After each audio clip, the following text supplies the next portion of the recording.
Okay, recording is now on. Hi everyone, welcome to the workgroup serving benchmarking contributors meeting. Today is May 15th, 2025. And yeah, let's go through the topics we have.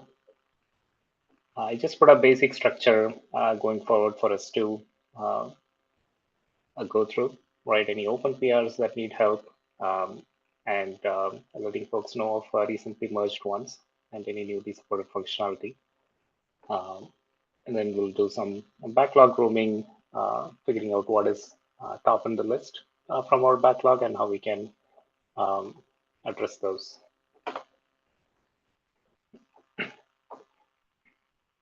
And yeah, if there are additional things you would like to bring up, please add them to the list. For now, we can start with the open PRs that we have.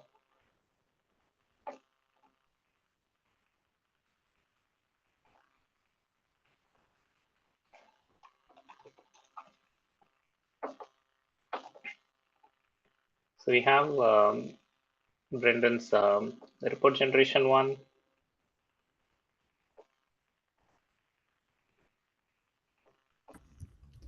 Right. So this is essentially just a PR to allow us to just define the API for which we will be configuring some of the output reports.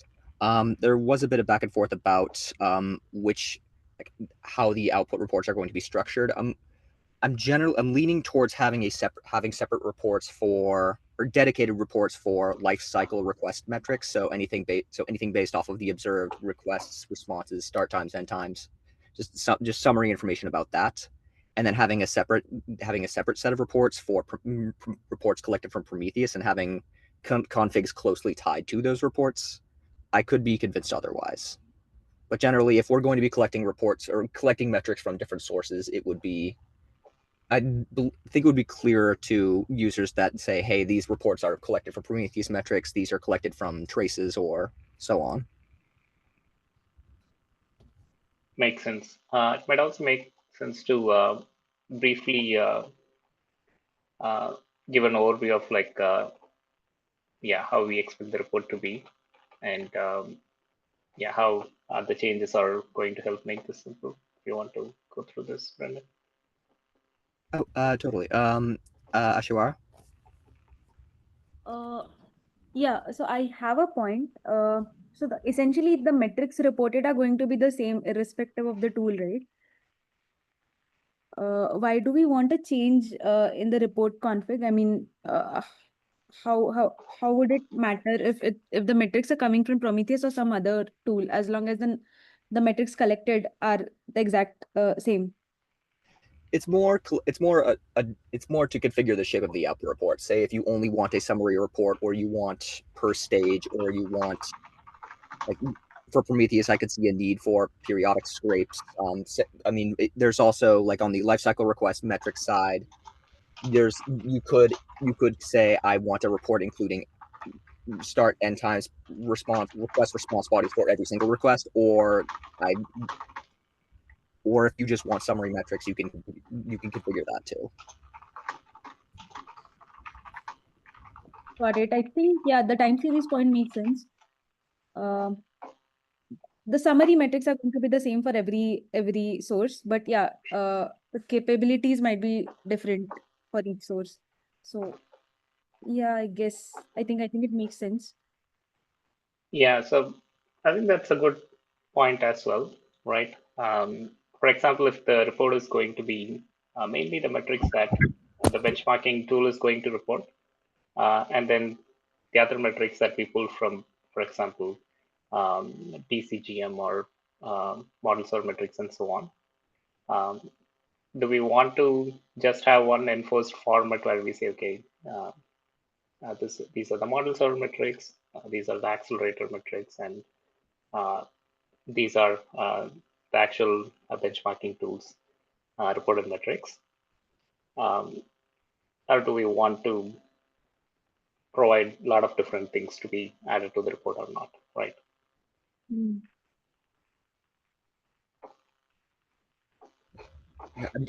I'm generally leaning towards making it abundantly clear where we're getting the information for the reports from, but that's I'm generally more opinionated about that. I could be talked into anything. Yeah. I think instead of the source, can we have different configs or different report types for different types of metrics? Like Ashok said, the inference metrics would be one type, accelerator metrics would be another type. I could get behind that.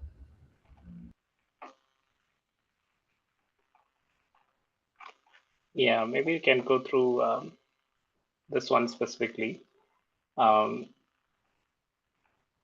So the goal seems like we want to add a higher level report config, which Correct. basically includes one Prometheus metrics, and then there will be another one here for what the benchmarking tool is reporting. Exactly, yes. But like I'm guessing we're leaning towards going, say, prompt, or I'm thinking life cycle metrics might be a better name for this. Model server metrics and then accelerator metrics. Let's categorize it. Like I could get behind categorizing it like that. Yeah, I think that might be a better way to summarize that. That way, like we could still say, okay, these are the different set of metrics we are collecting, but then don't over-index on whether it is actually Prometheus or something else, right? That makes sense. And probably aligns with our design too.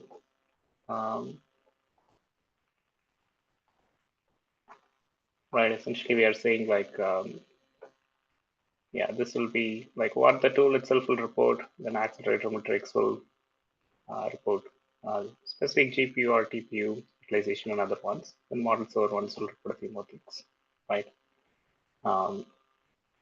Yeah, regardless of like the actual sources or the actual whether we are using Prometheus or OpenTelemetry or whatnot, right? That makes sense to me. Okay, yeah, then I would say It's probably go with that. It's definitely more a matter of naming, I would say. Yeah, agree.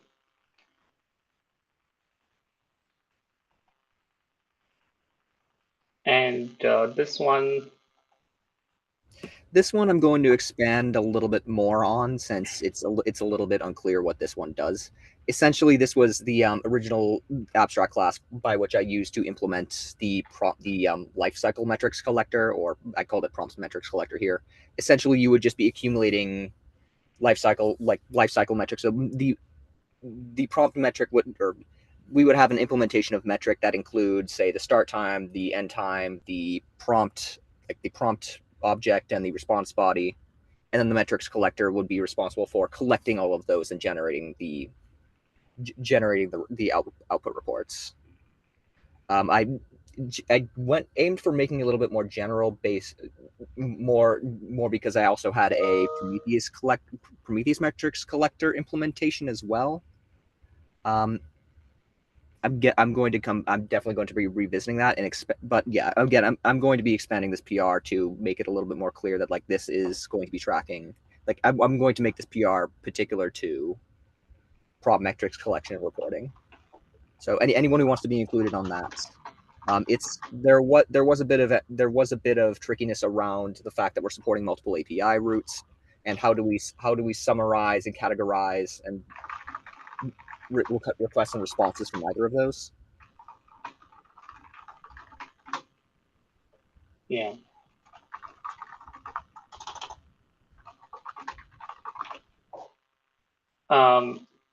So that makes sense here. One thing I would say is for people to wrap this around their heads, like it would be good to kind of lay out all the higher level abstractions in like one PR, right? Where you could say, okay, this is the report config. These are the different parts of the report that we are that we can control and how it would look. And also like, okay, these are the specific collectors we are adding for this one. If all of those could be in one place, it's a little easier to see how this connects to everything else, right? Agree. Yeah, this was originally broken off from a much larger PR, and it was mostly just me and you going back and forth on it. But I see it's getting some more attention. So yeah, I'm going to make this much clearer to anyone who has interest in report generation. Yeah, and report generation is obviously one of the main pieces, right? That's what um, everyone ends up looking at and what we are actually generating. So Right. Yeah, I should have something up for this later today, early tomorrow. okay, yeah, that would be great. And yeah, if we could add all the um, organizational changes for the different classes, modules, and all that, and config as one PR, and then you can expand on to the individual pieces. I think that would be good. Sounds good. Cool.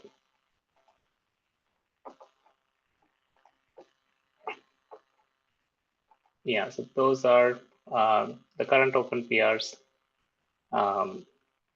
Yeah, Chen will probably start contributing back again in like 2 weeks' time, I think, on the FMPerf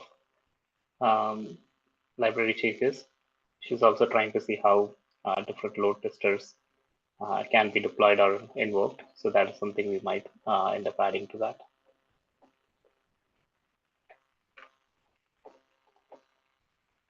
Okay, we can look at some of the recently merged ones.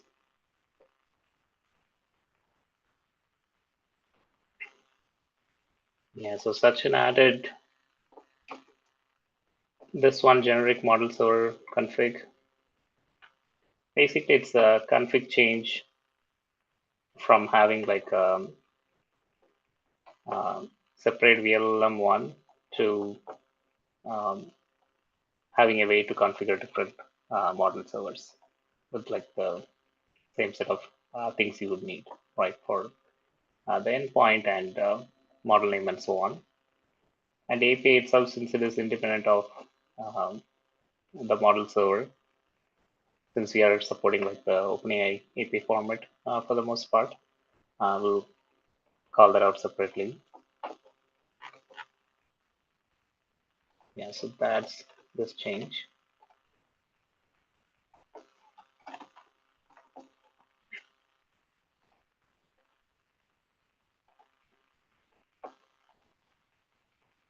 And there was another one from Brendan on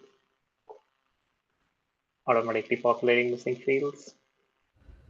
Right. This was more of an ease of use one. This was mostly so if we didn't populate fields in the input config, it would fail instead of falling back to some reasonable defaults. So this just fixes that. This is more of a time saver of when you this. I ran into this issue since I'd try and go and I'd write my config.yaml. You generally have to handle errors one at a time. So mostly just a time saver. Yeah, yeah, that this is pretty useful, right? Since yeah, it makes it easier to see what are the specific fields in the config that's being picked. Yeah. It also prints out the config right at the start of the run. So whatever we fall back to is clear. Okay. Yeah, I even recently went through this where yeah, I was misspelling the config file and that was picking a different config. So I was like, why this is still not using the specific data set I want, right? Yeah, one thing I did notice is it still allows you to add fields that aren't used anywhere. It would be nice to have a warning around like, hey, you've set some field that is not part of the config, but not a critical ask. Okay. Yeah, I think that should be simple to add Yeah, as well. it's generally it's more of a, it's easy to get misled whenever you have, like, say, a hyphen instead of an underscore, and you expect something to work one way and it works a different way. But yeah, nothing pressing. Yeah, makes sense. Yeah, I merged the input distribution one with the synthetic data set. So with this one, in addition to ShareGP, now we have a synthetic one based on like the uh, Shakespeare's sonnet, and you can now run it like this. We have a separate example for synthetic configuration, right? So you can say I can get a normal distribution with like a mean, standard deviation, and min and a max. So this allows you to get specific, allows you to hit specific input and in the future output tokens as well, right? Yeah, changes themselves should be fairly straightforward. Yeah, some changes to the abstraction itself on how the data gen is being used, but otherwise basically generates a normal distribution based on those values, and then uh, takes the sonnet and flips it to the specific number of tokens and sends it. We could also extend the synthetic one to do like random generation, where it can have random prefixes. And with this one, we could also do like specific levels of prefix matching. Yeah, all of those we need to add. But I think this provides the initial setup for us to do that.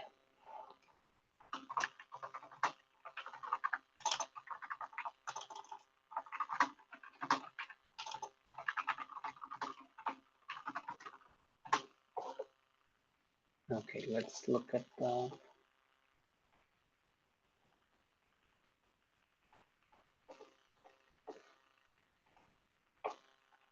next one. I think like last week is when we merged the Prometheus one as well.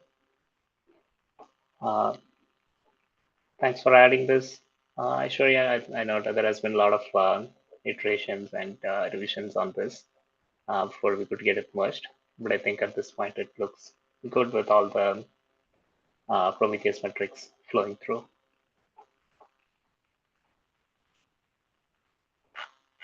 Yeah, I've created one issue as well. It's it's basically multi-stage runs. It's for multi-stage runs. Uh, I'm I'm just afraid that Prometheus won't, like, it's difficult to get segregate metrics per stage in Prometheus, because we wouldn't know, like, from when, like, basically the metrics would be uh it's difficult to segregate. Yeah, what timestamps to provide for each run, and we cannot be sure whether the metrics are, like, for the current run or for the previous run, right? Uh, and this is because the model server metrics, like, we don't have flexibility with them. Like, had these been metrics reported by the benchmarking tool itself, we could have, like, added a label for stage, right? But yeah. Yeah, so there are some ways we could address this. One of the things that we are doing now um, uh, in the tool that we are using internally is to basically um, have like some timeout between one stage and the next, right? And after each stage, we could then get Prometheus metric for the start and end time of that stage, right? Correct. Since And we are getting only yeah, the aggregate metrics. right, but I still feel that we might, like, run into, like, there's no guarantee that there's a segregation. You mean like, are you saying like if the stages are too close together, then Yeah, it could get mixed up? yeah, that's what. Yeah, I think that um, probably might be fine, right? Ideally, if people want the stages to individually report metrics, that specifically covers only that. might be better for them to have like a 30-second timeout or something in between, right? Once the Between the stage completes. stages. Yeah. Yeah, so that we can make as like the default. I think that sounds good. Yeah, and then if there is like a slight overlap, it's probably okay if people are setting it too sharp, right? That way I'm thinking it also gives us the 15-second Prometheus scrape interval. As long as we are larger than that and the timeout is good enough, then yeah, just implementing that as a first step would definitely help. Yeah, I think that would help. Only the edges would be blurred, sort of blurred, but yeah, I think we should be good. Cool. Yeah, for that one, if you have an issue already, yeah, I can feel free to. start. Yeah, I can start. I'm send out a definitely PR on on that that. one too. So if you plan on picking that one up, definitely send me something or tag me. Sure.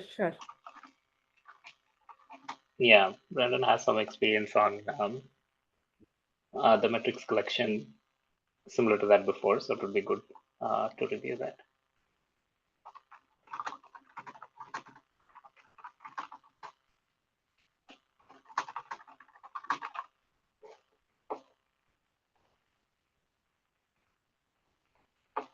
Okay, I think those are all the recently merged ones. So in terms of open issues, yeah, so this is the one Shreya is going to pick up, right?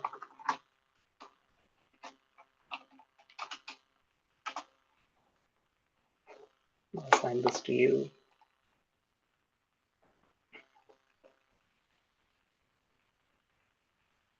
I'm assuming, Brendan, this is something you're adding as a part of your report one, probably a separate PR. Yeah, this will be towards the tail end of it. Well, after I get to the life cycle request metrics reporting. This was just a the implementation we had didn't work because trying to query metrics from Google Managed Prometheus required auth, which we didn't support. Yeah, and creating a way for other providers to add similar things too also helps. Yeah, if you want to add some description to this on what it is actually trying to solve, that would be good. Totally, yeah. This was mostly just a token to have it Makes issue. sense. Yeah, so make validate for circular imports. We can. When are we hitting the error? Right now during runtime? Yeah, so this is what. So generally, when I was working on my own branch, I would run into issues where I would run make validate, everything would pass, and then it would fail whenever I tried to run main.py with some circular import error. Okay. So Yeah, makes sense. it'd be nice to have a check for this during make validate. Okay. Yeah, I think this is a good to have. So let's see after some of the other changes. So linchecks blocking still on my plate. I'm trying to get the 6 scalability leads to approve. Adding me and few others as the maintainers for the GitHub repo itself. So we'll see when we can get that up. Yeah, I think this one is part of your metrics reporting as well. So the inference perf image, I'm wondering if temporarily we could just publish it, yeah, in like one of our registries in gcr.io or something, because it looks like for the existing open source Kubernetes registry, there is some work before we could do it. Yeah, so I'll follow up to see what we can do there. All right, so others are in the backlog. We can get to it later. Any other questions or topics before we wrap up?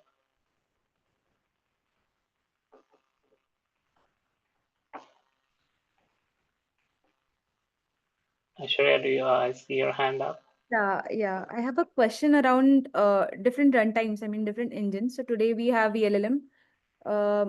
What are the plans on like TGI and I guess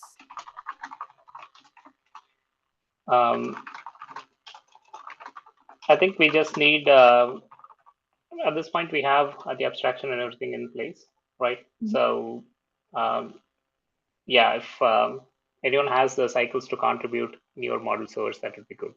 For example, if you have a use case to run TGI, TensorRT, or something else, Right. I would say, yeah, please open an issue and start adding that. Got it. Because that'll be the time we'll have to think about standardization as well, right? Like, do we continue with the same approach? Today we have a mapping of what metrics we want and what metrics are present in VLLM for the same thing, right? Yeah, So yeah. yeah, agreed. Yeah, it would be good to have at least one other model server, I think, so that we have a standard way to report the metrics across those two different ones. Yeah, I think we have like open issues for both TGI and um, Triton TensorRT LLM somewhere here. Yeah, this one. Um, so yeah, we just need some open cycles to add it. Got it. Thanks.